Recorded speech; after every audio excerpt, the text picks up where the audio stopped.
ಇದನ್ರಿ ಮಣ್ಣಲ್ಲಿ ಮಣ್ಣಾಗಿ ಹೋದ. ಹಿಟ್ಲರ್ ಅಧಿಕಾರ ಇದೆಯಾ? ನವ ಹಿಟ್ಲರ್ಗಳ ಅಧಿಕಾರವೂ ಕೂಡ ಬಹಳ ದಿನ ಉಳಿಯೋದಿಲ್ಲ. ನಿಜಾಮ ಎಲ್ಲ ನಂದೇ ಅಂತಿದ್ದ, ಇದಾನ ನಿಜಾಮ ಈಗ? ಇದನ್ರಿ ನಿಜಾಮ? ನವ ನಿಜಾಮರ ಆಡಳಿತವೂ ಕೂಡ ಬಹಳ ದಿನ ನಡೆಯೋದಿಲ್ಲ. ಪ್ರಜಾಪ್ರಭುತ್ವದಲ್ಲಿ ಗುಂಡಾಗಿರಿ ನಡೆಯುತ್ತಾ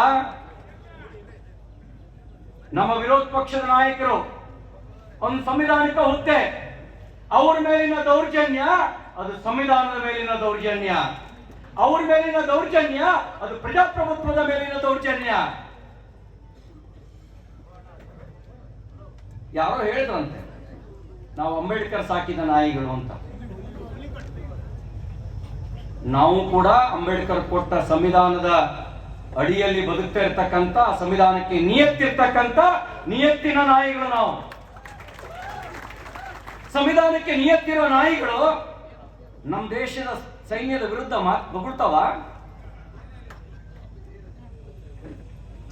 ಯಾವ ನಾಯಿಗಳು ಸಂವಿಧಾನಕ್ಕೆ ನಿಯತ್ತಿರುತ್ತೋ ಅವರು ಸಂವಿಧಾನದ ವಿರುದ್ಧ ಬೊಗಳೋದಿಲ್ಲ, ಸೈನ್ಯದ ವಿರುದ್ಧ ಬೊಗಳೋದಿಲ್ಲ.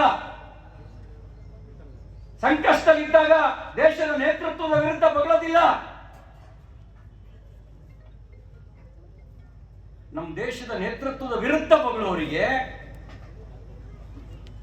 ನಮ್ಮ ಸೈನ್ಯದ ಬಗ್ಗೆ ಅಪಪ್ರಚಾರ ಮಾಡೋರಿಗೆ, ನಮ್ಮ ಸೈನ್ಯದ ಬಗ್ಗೆ ಅಪನಂಬಿಕೆ ವ್ಯಕ್ತಪಡಿಸೋರಿಗೆ, ಆ ಜನರಿಗೆ ಸಂವಿಧಾನದ ಬಗ್ಗೆ ನಿಯತ್ತಿದೆ ಅಂತ ಭಾವಿಸ್ತೀರಾ? ನಿಯತ್ತಿದೆಯಾ ಅವರಿಗೆ? ನಿಯತ್ತಿದೆಯಾ? ನಿಯತ್ತಿಲ್ಲದ ನಾಯಿಗಳು ಪಾಕಿಸ್ತಾನಕ್ಕೆ ಅನುಕೂಲವಾಗುವ ರೀತಿಯಲ್ಲಿ ಬೊಗಳ್ತವೆ.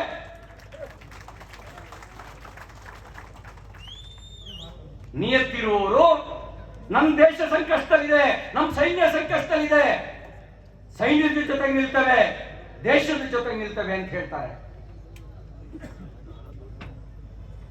ನಮ್ಮ ಸೈನ್ಯದ ಬಗ್ಗೆ ಅಪನಂಬಿಕೆ ವ್ಯಕ್ತಪಡಿಸಿದವರು ದೇಶಕ್ಕೆ ನಿಯತ್ತಿರೋರು ಅಂತ ಭಾವಿಸ್ತೀರಾ?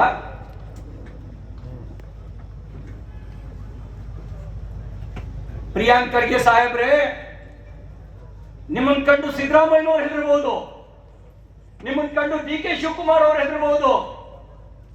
ಕಲಬುರಗಿಯ ಜನ ಹೆದರೋ ಜನ ಅಲ್ಲ. ನೀವು ಕಲಬುರಗಿಯ ಮಾಲೀಕರಲ್ಲ. ಅವ್ರು ಕಲಬುರಗಿಯ ಮಾಲೀಕರ?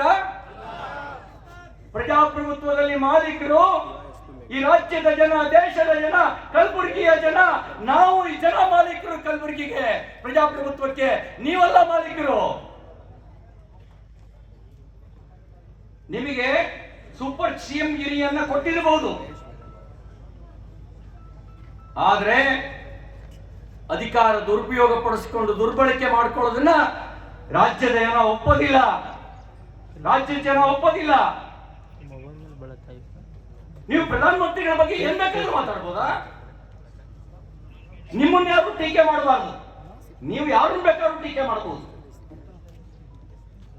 ಒಂದು ಮಾತು ಹೇಳಕ್ ಬಯಸ್ತೇನೆ, ಯಾರು ಒಳಗೆ ದುರ್ಬಲ ಇರ್ತಾನೋ ಅವನು ಟೀಕೆ ಮಾಡುವವರನ್ನ ಕಂಡ್ರೆ ಹೆದರ್ತಾನೆ. ನೀವು ಛಲವಾದಿ ನಾರಾಯಣ ಸ್ವಾಮಿ ಅವರ ಟೀಕೆ ವಿರುದ್ಧ ದೌರ್ಜನ್ಯ ನಡೆಸೋದು ಹೊರಟಿದ್ದು ನೋಡಿದ್ರೆ, ಅಧಿಕಾರ ದುರ್ಬಳಕೆ ಮಾಡ್ಕೊಳಕ್ ನೋಡಿದ್ರೆ ನೀವು ದುರ್ಬಲ ನಾಯಕರಾಗಿದ್ದೀರಿ ಅಂತ ಹೇಳಿ ಅನ್ಸುತ್ತೆ. ನಿಮ್ಮ ದುರ್ಬಲತೆಯನ್ನು ಮುಚ್ಚಾಕೊಳ್ಳೋದಕ್ಕೆ ಪೊಲೀಸ್ ಬಲದ ದುರ್ಬಳಕೆ ಮಾಡ್ಕೊಂಡಿದ್ದೀರಿ. ಎಲ್ಲದಕ್ಕೂ ಒಂದು ಕೊನೆ ಇದೆ, ನಿಮ್ಮ ಅಧಿಕಾರಕ್ಕೂ ಒಂದು ಕೊನೆ ಇದೆ, ನಿಮ್ಮ ಅಧಿಕಾರಕ್ಕೂ ಒಂದು ಕೊನೆ ಇದೆ. ತಾನಾಸಾಯಿ ತಾನಾಸಾಯಿ ತಾನಾಸಾಯಿ ನಿಜಾಂಗಿರಿ ನಿಜಾಂಗಿರಿಯೂ ನಡೆಯೋದಿಲ್ಲ, ತಾನಾಸಾಯಿಯೂ ನಡೆಯೋದಿಲ್ಲ.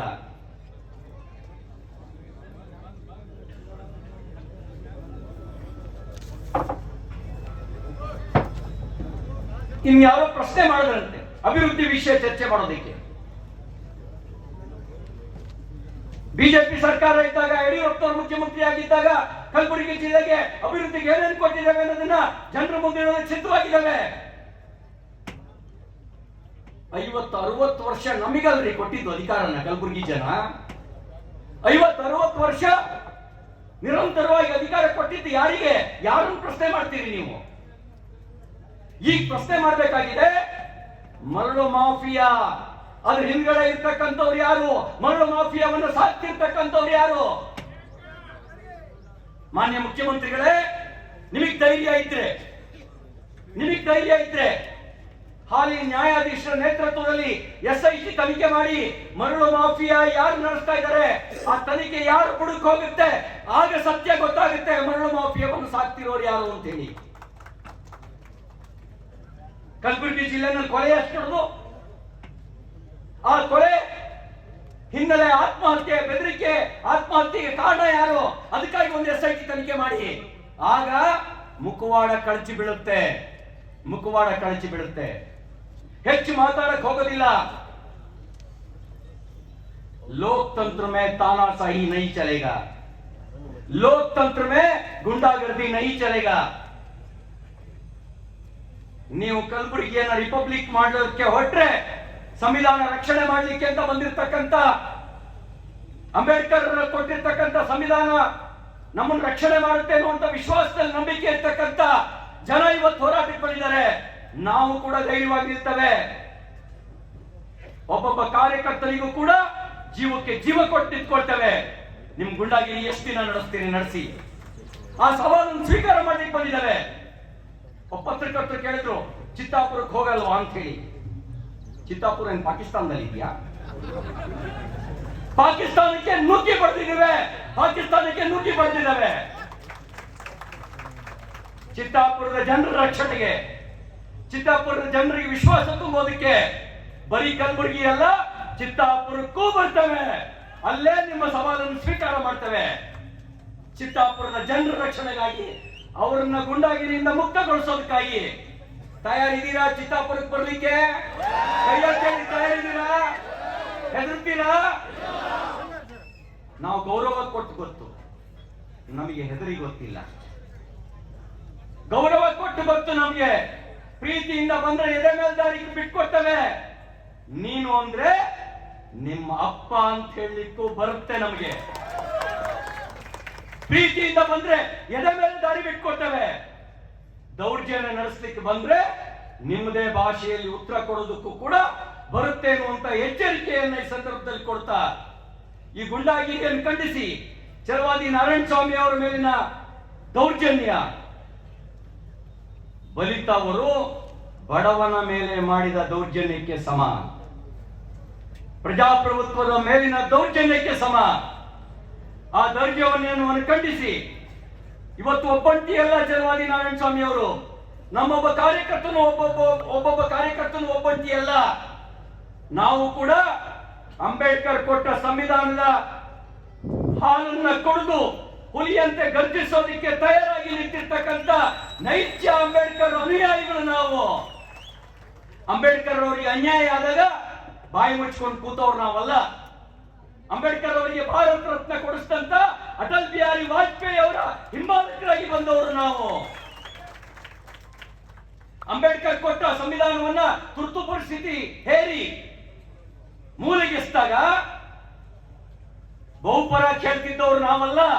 ತುರ್ತು ಪರಿಸ್ಥಿತಿಯ ವಿರುದ್ಧ ಹೋರಾಟ ಮಾಡಿ ಜೈಲಿಗೆ ಹೋಗಿ ಭಾರತದ ಸಂವಿಧಾನವನ್ನು ರಕ್ಷಣೆ ಮಾಡಿದವರು ನಾವಿಲ್ಲಿದ್ದೇವೆ. ಸಣ್ಣ ಖರ್ಗೆ ಅವರೇ, ನಿಮಗೆ ನಿಜವಾಗಲೂ ಅಂಬೇಡ್ಕರ್ ಬಗ್ಗೆ ಭಕ್ತಿ ಇದ್ದಿದ್ರೆ, ಸಂವಿಧಾನದ ಬಗ್ಗೆ ಭಕ್ತಿ ಇದ್ದಿದ್ರೆ, ನಿಮ್ಮೊಬ್ಬ ನಾಯಕ ಏನ್ ಹೇಳ್ದ? Let us watch, let us see, we will be changing the constitution. 100 ಜನ DK ಶಿವಕುಮಾರ್ ಬಂದ್ರು ಕೂಡ ಸಂವಿಧಾನದ ಕೂದಲು ಕೊಂಕಕ್ಕೂ ಬಿಡೋದಿಲ್ಲ. ನಿಮಗೆ ಧೈರ್ಯ ಇದ್ದಿದ್ರೆ ಪ್ರಶ್ನೆ ಮಾಡ್ತಿದ್ರಿ, ಧೈರ್ಯ ಇದ್ದಿದ್ರೆ ಮಾತಾಡ್ತಿದ್ರಿ, ಧೈರ್ಯ ಇದ್ದಿದ್ರೆ ವಜಾ ಮಾಡಿ ಅಂತ ಕೇಳ್ತಾ ಇದ್ರಿ. ನಾವು ಧೈರ್ಯ ಇರೋರು, ನಾವು ಮಾತಾಡಿದ್ದೇವೆ. ನಾವು ನಿಜವಾಗ್ಲೂ ಕೂಡ ಅಂಬೇಡ್ಕರ್ ಕೊಟ್ಟ ಸಂವಿಧಾನದ ಪ್ರಕಾರ ಹುಲಿಯಂತೆ ಗರ್ಜಿಸೋರು ನಾವಿದ್ದೇವೆ. ಮಾತೇ ಆಡದೆ ಬಾಯಿ ಮುಚ್ಕೊಂಡಿದ್ದವರು ನೀವು. ಜನ ತೀರ್ಮಾನ ಮಾಡ್ತಾರೆ ಹುಲಿ ಯಾವುದು ಇಲಿ ಯಾವುದು ಅಂತ ಹೇಳಿ. ಇವತ್ತು ಛಲವಾದಿ ನಾರಾಯಣ ಸ್ವಾಮಿ ಅವರ